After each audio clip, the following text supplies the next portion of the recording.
El tema de hoy es tipos de disfunción y alteraciones morfológicas. Vamos a ver por región qué alteraciones morfológicas se encuentran y quiénes son los que generan esta alteración.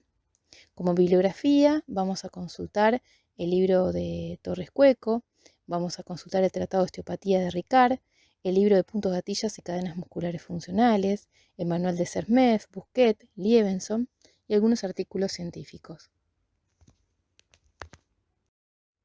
Hasta ahora, dentro de lo que es la unidad de evaluación postural, hemos realizado una evaluación estática, observando los reparos óseos, la línea de la plomada en el plano sagital, en el plano coronal. Hemos realizado una detección de las retracciones de las cadenas miofaciales, utilizando la clasificación de Suchard, de Busquet. Hemos detectado si hay síndromes cruzados, inferior o superior, en mi paciente. Hemos realizado un análisis morfológico. En la clase de hoy vamos a hacer un análisis más profundo, vamos a identificar quiénes son los responsables y vamos a comenzar con una introducción a un plan terapéutico preventivo. A modo de repaso, cuando nosotros tenemos el paciente, vamos a comenzar con una anamnesis, un interrogatorio, vamos a conducir estas preguntas a fin de tener información de cuál es el origen del dolor, si es que tiene el paciente. Vamos a hacer una evaluación clínica, estática y luego dinámica. Vamos a hacer una inspección, palpación. Es tan importante la palpación, detectar si hay un aumento de tono, una disminución del tono, cómo está el trofismo. Vamos a realizar un test de movilidad para ver cómo están las regiones, cómo está la movilidad general, los test específicos, por ejemplo, el test de Adam, si es que tiene escoliosis estructural o no, para ver si hay un acortamiento, mediciones para ver la flexibilidad, para ver cómo se encuentra la amplitud de movimiento y la evaluación radiográfica.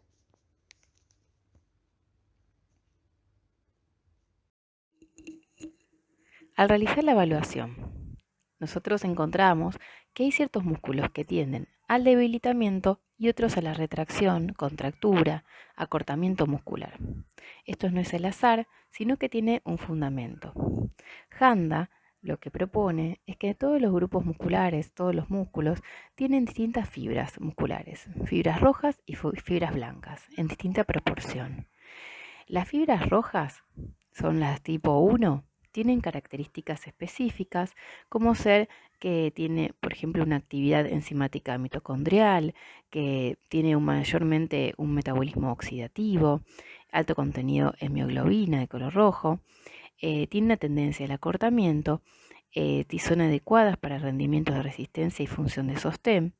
Entonces, esta característica de las fibras musculares rojas, si tiene en proporción mayor un grupo muscular, vamos a ver que el músculo se acorta, se retrae.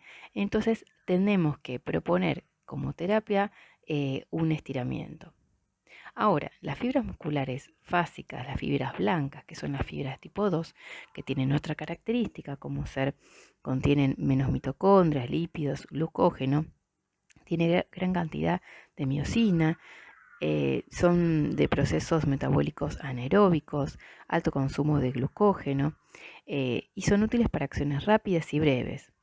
El aumento de fuerza es obtenido por el aumento de la frecuencia de impulsos y estos tienden a la debilidad. O sea, que vamos a encontrar si un músculo tiene mayor cantidad de estas fibras, vamos a encontrar que el músculo se encuentra debilitado. Hay ciertos músculos que tienen más cantidad de fibras rojas y otros músculos que tienen mayor cantidad de fibras blancas.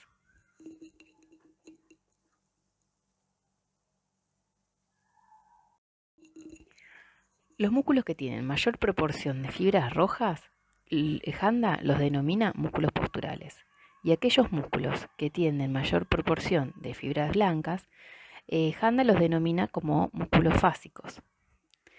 Hay entonces grupos musculares que tienen mayor contenido de fibras rojas y estos tienen una tendencia a la hiperactividad, a la contracción y el acortamiento y la hipertonía. Ejemplos de estos músculos son el músculo elevador de la escápula, la porción media y superior del músculo trapecio, porción lumbar del músculo erector de la columna, de cuadrado lumbar, músculos de la masticación, los secon, escalenos, subescapular, el pectoral menor y mayor, los músculos abdominales oblicuos, los isquiotibiales, recto femoral, tensor de fascia lata, psoas ilíaco, aductores cortos de la cadera, los tríceps sural y los músculos flexores de la extremidad superior. Los músculos que tienden al debilitamiento, a la flacidez, como ejemplo, tenemos el músculo deltoides, porción inferior del músculo trapecio, al serrato anterior, a los glúteos, al rector del abdomen, músculos flexores profundos del cuello, músculos del suelo de la boca, los bastos, el tibial anterior, los músculos extensores de los dedos del pie, peroneos y los músculos extensores de la extremidad superior.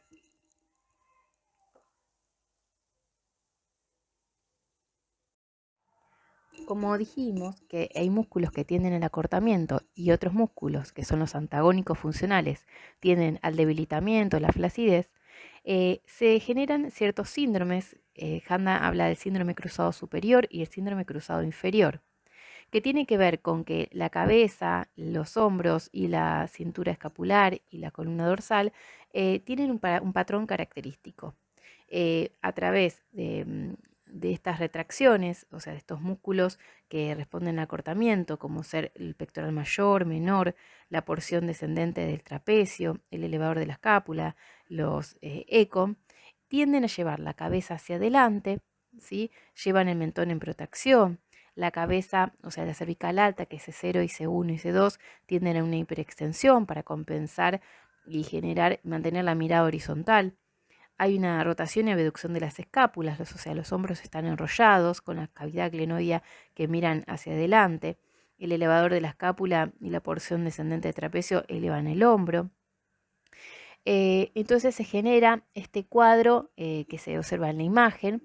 Y también menciona, hay un artículo que se llama Cabeza hacia adelante, una mirada desde la biomecánica y sus implicaciones sobre el movimiento corporal humano, que es interesante para que ustedes lean, lo te van a tener disponible en el campus. Habla de toda la sintomatología que genera esta cabeza adelantada, ¿no? Problemas de cefalea, problemas de tensión, contractura cervical, problemas en el hombro. Fíjense que al tener los hombros enrollados, ¿sí? Al tener una rotación interna, escápulas aladas por lo general, tienden a disminuir la rotación externa del miembro superior, de los hombros, ¿no? Escapulohumeral, tienden a tener mayor compensación cuando uno quiere generar movimientos amplios en abducción o en flexión escapulohumeral, puede tener problemas de mareo el paciente. Entonces, qué importante es detectar los músculos que se encuentran retraídos para poder después resolver, buscar disminuir esa tensión que tiene acumulada en los músculos antes de fortalecer a los músculos débiles. Primero se debe disminuir el tono de esos músculos que están alterados. No todos los pacientes tienden a generar un síndrome cruzado superior, hay que hacer una evaluación exhaustiva a cada paciente, ¿no? Esto tiene que ver con los hábitos, con el deporte que el paciente practica, con el desarrollo, cómo fue su vida, cómo fue su práctica deportiva a través de los años. Por eso hay que hacer una buena evaluación y detectar, en el caso que haya un síndrome cruzado superior, detectar estos músculos acortados para después proponer el plan terapéutico correspondiente, ¿no? Bueno, similar a lo que sucede con el síndrome cruzado superior, por medio de los músculos que tienden a la retracción, también se puede manifestar el síndrome cruzado inferior según Handa. Esto tiene que ver con una consecuencia de los músculos hipertónicos, que serían el psoas ilíaco, el recto femoral, el tensor de la fascia lata, los aductores, el erector de la columna columna lumbar, y por debilidad de los antagónicos funcionales se genera una posición de la zona pélvica proyectada hacia anterior. ¿Sí? Hay una anteroversión de la pelvis, una flexión de la cadera, una lordosis exagerada de la columna lumbar y se encuentra en estrés la columna lumbosacra. También genera sintomatología localizada o puede tener irradiada. Hay que poder también determinar cómo se encuentra el balance en los pacientes que tienen ambos síndromes cruzados, tanto superior e inferior, porque probablemente hay un desbalance sagital, que también vamos a tener que tenerlo en cuenta a la hora del tratamiento. Hay evidencia que demuestra que una mala oclusión me puede traer problemas en la postura, en la alineación, en el balance sagital. En el tratado de osteopatía lo llaman síndrome descendente. Una alteración postural, ¿sí?, de una mala pisada, de arco interno vencido, una alteración en la rodilla, me puede generar una alteración en la oclusión y entonces Ricard lo llama síndrome ascendente, pero puede ser de causa mixta, que sería un síndrome mixto. Debemos considerar la clasificación de Ancle, que habla sobre la mala oclusión, que considera al molar superior con respecto al molar inferior. Y habla que podemos tener una mandíbula proyectada hacia anterior o una mandíbula retraída hacia adentro. Y esto condiciona el posicionamiento de la cabeza. Recuerden quién es el que está trasladando la mandíbula, y entonces ahí podemos también pensar que me va a llevar a una rectificación cervical o una cabeza adelantada.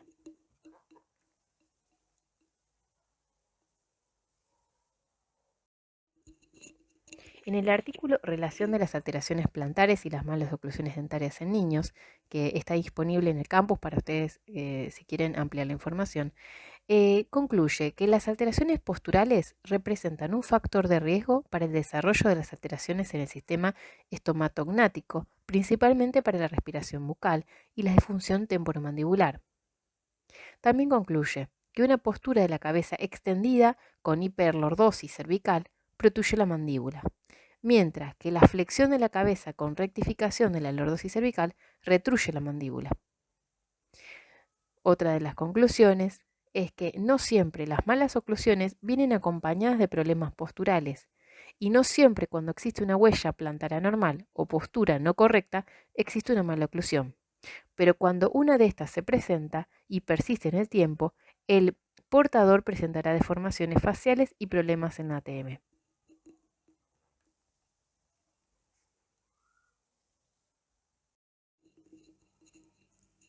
Por lo general, los problemas posturales, las alteraciones, las disfunciones morfológicas se van incrementando al pasar los años, porque cuando los músculos tienden a una retracción y no se hace nada por ello, tienden a aumentar con el tiempo.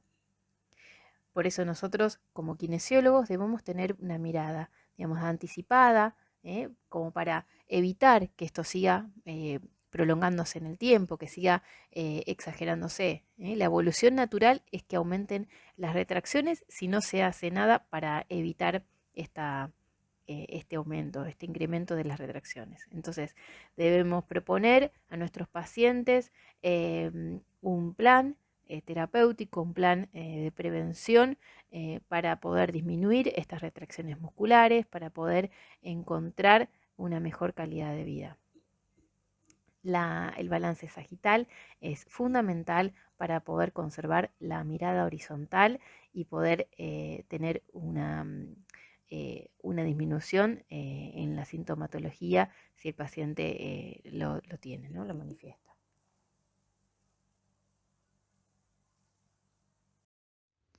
A modo de repaso, para realizar la medición del balance sagital, se debe identificar la vértebra C7. Se traza una cruz como para determinar cuál es el centro del cuerpo vertebral, y de allí sale una línea vertical descendente.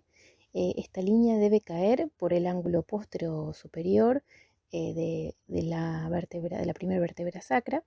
Si cae por delante, encontramos un balance sagital positivo. Si cae por detrás, un balance sagital negativo. Si cae justo por el ángulo postero superior de la vértebra S1, sería un balance sagital neutro. Siempre hay una tolerancia de aproximadamente 2 centímetros hacia anterior y hacia posterior. Cada vez torna más importante el balance sagital en el estudio de nuestros pacientes.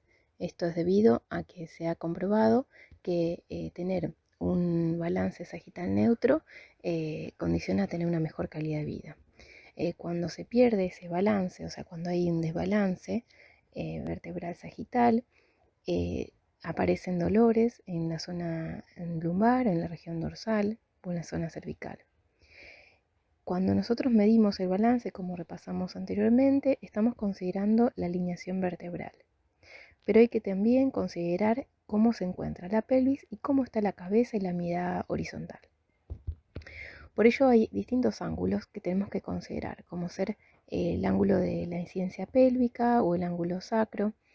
Esto es un ángulo que se tiene en cuenta el sacro con respecto a la cadera, y que cuanto mayor es este ángulo, hay mayor de probabilidad de generar una lordosis lumbar, y con ello se puede alterar el balance sagital. Es importante considerarlo a la hora de nuestro tratamiento.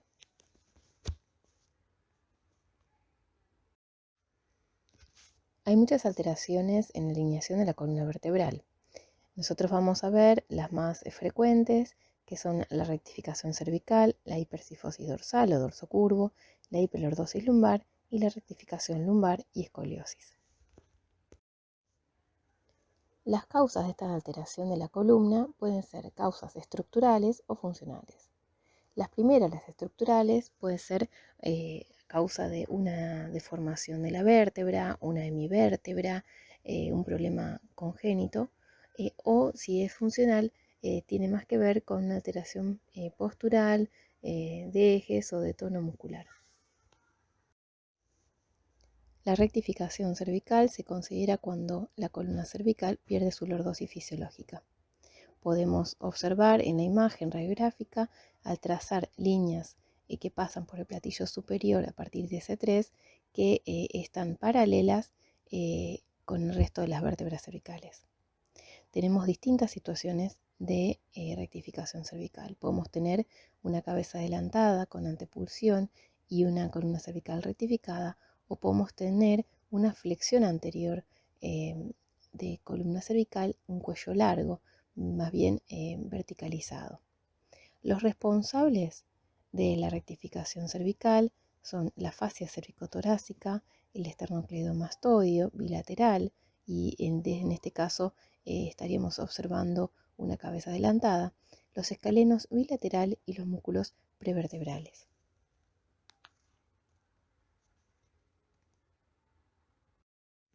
En el libro de Torres Cueco presenta una clasificación según las distintas configuraciones de la curvatura cervical, muy interesante para leer y considerar. Él menciona que hay 6 tipos de configuraciones de la columna cervical. La 1 es cuando se encuentra en lordosis cervical, fíjense la imagen que está a la izquierda. El tipo 2 tenemos una columna cervical rectificada, las líneas que se trazan por la carilla superior de las vértebras superiores a partir de C3 se encuentran paralelas. La morfología tipo 3, tenemos una cifosis o está invertida esta columna cervical. Entonces fíjense cómo estas líneas que trazamos convergen hacia anterior.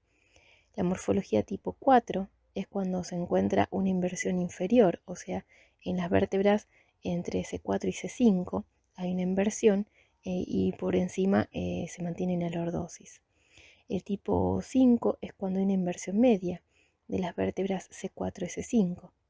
Y en el tipo 6 es cuando la inversión es superior, o sea, de cervical con la cabeza, cervical 1 y 2.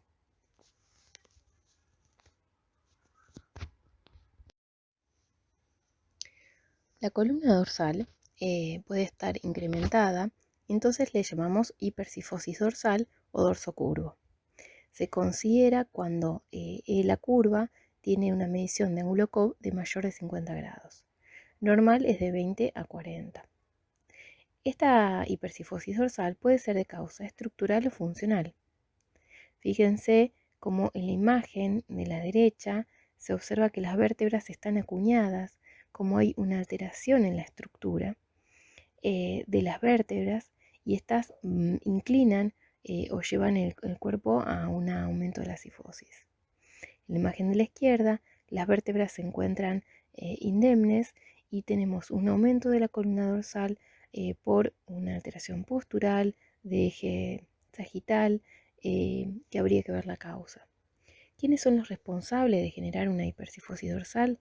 Bueno, tenemos la cadena inspiratoria, sobre todo, la cadena maestra anterior, y los músculos que lo conforman son el diafragma, la fascia cérvico-tóraco-diafragmática, los intercostales externos e internos, escalenos y pectoral mayor. La hiperlordosis lumbar es el aumento de la angulación de la lordosis fisiológica en la región lumbar. Lo pueden provocar distintos músculos o cadenas musculares. Tenemos que evaluar, hacer una evaluación exhaustiva, tanto en un plano estático como dinámico, para poder obtener la información necesaria a la hora de buscar los responsables que me generan la lordosis lumbar. Podemos tener una hiperlordosis lumbar alta, cuyo responsable es el diafragma, o una hiperlordosis baja, que los responsables podrían llegar a ser psoas ilíaco, puede ser la masa común y los aductores pubianos. Estos componentes se pueden asociar, unir para generar hiperlordosis, o el responsable puede ser uno solo. Por eso es necesario realizar la evaluación acorde para obtener información de cuál es el que está retraído, cuál es el que me genera una lordosis lumbar, una hiperlordosis lumbar. Puede ser de causa mixta o puede ser que uno de ellos sea el responsable. Más adelante vamos a poder determinar quién es el responsable de esta retracción. La rectificación lumbar es cuando ha perdido la lordosis fisiológica la región lumbar. Si nosotros trazamos líneas por las carillas articulares superiores de los cuerpos vertebrales, vamos a observar que estas líneas se van a encontrar en forma paralela, marcando una rectificación de la columna lumbar. ¿Quiénes son los responsables? Bueno, uno de los responsables podrían llegar a ser la retracción de los isquiosurales pelvitrocanterios, o sea, la cadena maestra inferior en la región baja, arrastrando la retracción de esta cadena, llevaría a la pelvis en una posición más bien retro y con una cuestión de compensación llevaría a la rectificación lumbar.